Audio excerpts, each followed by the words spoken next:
ऐसा बाजार जहां फल और सब्जी की तरह बिकते हैं हथियार, लोग थोक के भाव में खरीदते हैं AK-47 और अमेरिकन आर्मी की M60 गन्स और रॉकेट लॉन्चर। हम आपको आज पाकिस्तान के उस मार्केट के बारे में बताने जा रहे हैं जहां अवैध हथियारों का काम खुलेआम होता है और ये दुनिया का सबसे बड़ा हथियारों का बाजार है। दर्रा आदम खेल, पाकिस्तान। इस्लामाबाद से 85 मील पश्चिम में मौजूद इस इलाके में किराना स्टोर की तरह आपको बंदूकों और गोला बारूद की दुकानें दिख जाएंगी। इस मार्केट में घूमते वक्त आपको एहसास होगा कि भारत में जिस तरह मंडी में फल व सब्जी बेची जाती है, वैसे ही पाकिस्तान के इस मार्केट में AK-47 समेत अन्य घातक बंदूकें और बम आदि खुलेआम बिकते हैं।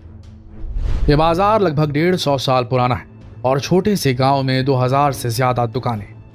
यहाँ खुलेआम जानलेवा हथियार बिकते हैं। जहां हमारे देश में AK-47 जैसे हथियारों के साथ पकड़े जाने पर उम्र कैद होती है, जमानत भी नहीं होती, वहीं यहाँ के मार्केट में बुजुर्ग और बच्चे भी हथियार बनाते और बेचते दिख जाएंगे। यहाँ से बने हथियारों का उपयोग अफगानिस्तान में पहले सोवियत रूस के खिलाफ किया गया और फिर तालिबान इन्हीं हथियारों की मदद से अमेरिकी आर्मी को खदेड़ चुका है। 1980 में सोवियत रूस से जंग के लिए यहाँ हथियारों के व्यापार में बहुत उछाल आया और उसके बाद तो ये जगह पाकिस्तान तालिबान का गढ़ बन गई। इस गांव के लोगों का कहना है more sons and lots of weapons. यहाँ की दुकानों में आपको छोटे छोटे बच्चे भी हथियार बेचते नजर आएंगे। यहाँ के बच्चे छोटी सी उम्र में ही हथियारों को बनाने और चलाने में एक्सपर्ट हो जाते हैं और वो इतने फर्राटे से खतरनाक हथियारों के नाम गिनाते हैं जैसे किसी ढाबे पर काम करने वाले छोटे बच्चे खाने का मेनू सुनाते हैं। एक और खास बात, यहाँ हथियार खरीदने के लिए किसी पेपर वर्क की जरूरत नहीं है। यहाँ सिर्फ एक ही पेपर की वैल्यू है और वो है पैसा। अगर आपकी जेब में नोट है तो आप यहाँ से किसी भी देश के खतरनाक से खतरनाक हथियार की कॉपी खरीद सकते हैं। यहाँ के कारोबारियों का दावा है कि वो दुनिया के किसी भी हथियार की एग्जैक्ट कॉपी या रेप्लिका बना सकते हैं। यहाँ आपको AK-47 के रेप्लिका और ओरिजिनल दोनों ही वर्जन आसानी से मिल जाएंगे। इसे छोटे से गांव के कारीगरों की करामात ही माना जाएगा कि वो बिना किसी प्रॉपर ट्रेनिंग के ऐसे खतरनाक हथियार बना लेते हैं। चलिए देखते हैं यहाँ के कारखानों में काम कैसे होता है। यहाँ हथियारों की कई वर्कशॉप्स हैं जहाँ कारीगर इन हथियारों को तैयार करते हैं। ये लोग यहाँ हथियारों के कबाड़ से भी नए हथियार बना लेते हैं। इसके अलावा लाहौर और दूसरे शहरों की मिलों से लोहा लिया जाता है, लेकिन ये लोहा अच्छी क्वालिटी का नहीं होता, जिससे कभी कभी गन के पाइप के फटने का डर रहता है। इसलिए पहले लोहे को भट्टी में पकाया जाता है और इसके बाद इसे ठंडे पानी में डाल दिया जाता है। अब ये देखिए, यहाँ आपको कारतूस बनते दिखाई दे रहे हैं। पहले कारतूस का खोखा तैयार किया जाता है और फिर उसमें बारूद भरा जाता है। यहाँ ये सब काम इतनी आसानी से हो रहा है कि देखकर लगता ही नहीं कि हथियार बना रहे हैं जो न जाने कितनी जानों को लील लेंगे। देखिए कैसे लोग गन की टेस्टिंग कर रहे हैं जैसे ये ओरिजिनल ना होकर कोई बच्चों का खिलौना हो। कुछ साल पहले तक यहाँ के बाजारों में छोटी तोप और रॉकेट लॉन्चर तक आसानी से मिल जाते थे। अब एक सवाल ये है कि आखिर इन लोगों को इतने भारी हथियार बनाने की तकनीक मिली कैसे और कहां से? क्योंकि इन्हें देखकर तो नहीं लगता कि ये कभी स्कूल भी गए होंगे। तो आपको जानकर हैरानी होगी, लेकिन इन्हें ये तकनीक पाकिस्तान की सरकार ने अवेलेबल करवाई थी। कुछ पुराने सोर्सेस से पता चलता है कि कई साल पहले गवर्नमेंट ने मशीन गन और रॉकेट लॉन्चर बनाने की अपनी पुरानी मशीनें इन्हें कबाड़ समझकर बेच दी थी और ये गलती उनके लिए बहुत ही बड़ी साबित हुई। यहाँ के कुछ बुजुर्गों को इन मशीनों का यूज करना आता था, बस उसके बाद तो दर्रा आदम खेल हथियारों की खुली मंडी बन गया। लेकिन कुछ समय बाद पाक गवर्नमेंट को पता चला कि दर्रा आदम से आतंकवादियों को हथियार मिल रहे हैं और उनका यूज पाक सेना के खिलाफ भी हो रहा है।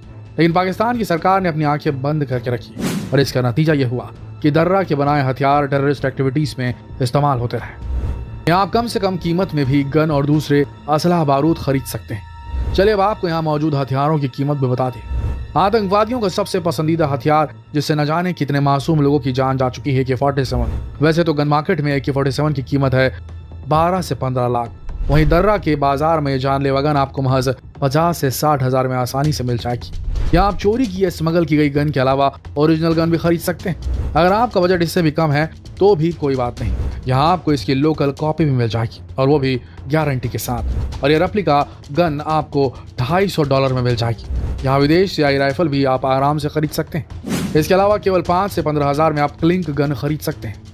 और अगर आपको इससे भी पावरफुल गन चाहिए तो अमेरिकन M16 ऑटोमेटिक गन खरीद लीजिए। इसकी लोकल कॉपी यहाँ काफी सस्ते दामों में मिल जाएगी। चीन में बनी M16 की कॉपी यहाँ $1800 में मिल जाती है और अगर कम बजट में चाहिए तो लोकल कॉपी आपको $800 में मिल जाएगी। इसके अलावा अमेरिकी स्वाट आर्मी की फेवरेट गन M5 और उसकी लोकल कॉपी दोनों यहाँ किसी भी शॉप पर आसानी से मिल जाती है। अमेरिका की FBI टीम का पसंदीदा हथियार यहाँ केवल $70 यानी कि 5,000 से भी कम की कीमत में खरीदा जा सकता है, और वो भी 1 साल की गारंटी के साथ। इन गन्स को बनाने वाले कारीगर का दावा है कि पिछले 10 साल में वो लोग 10,000 MP5 गन्स बेच चुके हैं और कभी किसी कस्टमर ने कोई शिकायत नहीं की। लेकिन सोचने वाली बात यह है कि ये 10,000 गन सेना ने तो खरीदी नहीं होगी, तो जाहिर सी बात है कि किसी टेररिस्ट ग्रुप ने ही खरीदी होगी और फिर इसका इस्तेमाल करके न जाने कितने मासूम लोगों को मौत की नींद सुलाया होगा। लेकिन क्या इतना बड़ा कारोबार बिना किसी सरकारी मदद के चल रहा है? और क्या पाकिस्तान की सरकार सब कुछ जानते हुए भी कोई कदम नहीं उठा रही?